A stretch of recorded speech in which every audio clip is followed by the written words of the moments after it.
Guys, welcome back to my channel. Ayan na naman guys, wala tayong mga update sa mga ibang subdivision. Dito muna tayo sa aming subdivision sa Prime South, Pasinaya. So, ngayon guys, baka gusto nyong kukuha ng pasalo guys. Yan yung bahay namin guys. Yung katabi nito, ito, ipapasalo to ng may-ari guys kasi kailangan nila ng pera.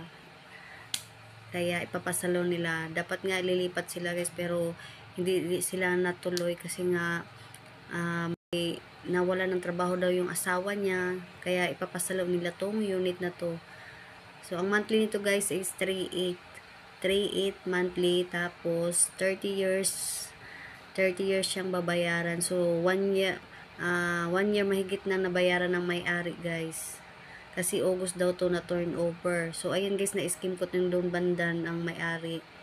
Ayan. So, yung iba hindi pa na-scheme ko kasi nga dapat lipatan na to nila pag maano, hindi natuloy kasi na wala ng trabaho. So, papasalo na lang nila. So, yan yung CR guys. Pareho lang din yan yung sa amin na sukat. Ayan, malaki yung CR. Baka gusto nyo guys. Kung may pera lang ako, gusto ko yang kukunin kasi pabor na din niya sa akin, no? Katabi lang. Kaso wala walang pera. Kaya, yan guys, kung baka gusto nyo, kunin nyo na. Ayan yung likod guys. So, madamo lang siya guys, pero sabi ng mayari, linisin daw nila yan.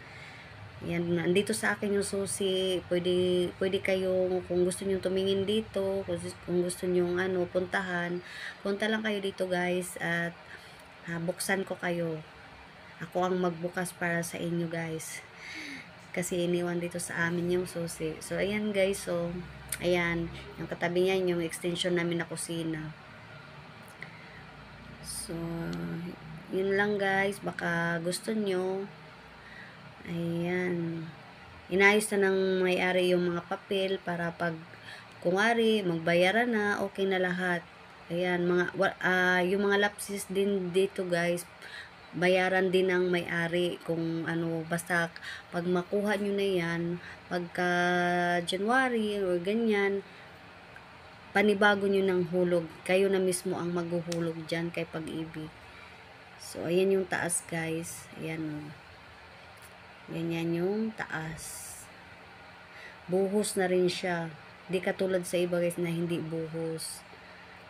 So, ayan guys. Message lang kayo sa akin guys pag gusto nyo or nagustuhan nyo tong unit na to. Ayan, yan yung labas guys. Oh. Ayan. Tapos yung likod nito, yung main gate na guys. Maganda dito guys kasi malapit lang talaga sa gate. Ayan, yung likod lang nito, yung main gate na talaga Kaya konti lang lakarin. So, yan yung katabi, yan yung bahay namin dyan guys. So, ayan, magkatabi tayo kung makalipat kayo dyan. Ayan, yung papunta tayo sa main gate. Kami na rin nakatira dito guys. Ayan. Sa likod lang nito, yan na yung daan na yan. Papunta doon. Yun na yung main gate. Hindi na ako mag-video doon guys kasi baka sitahin na naman tayo. Ayan. Yung main gate.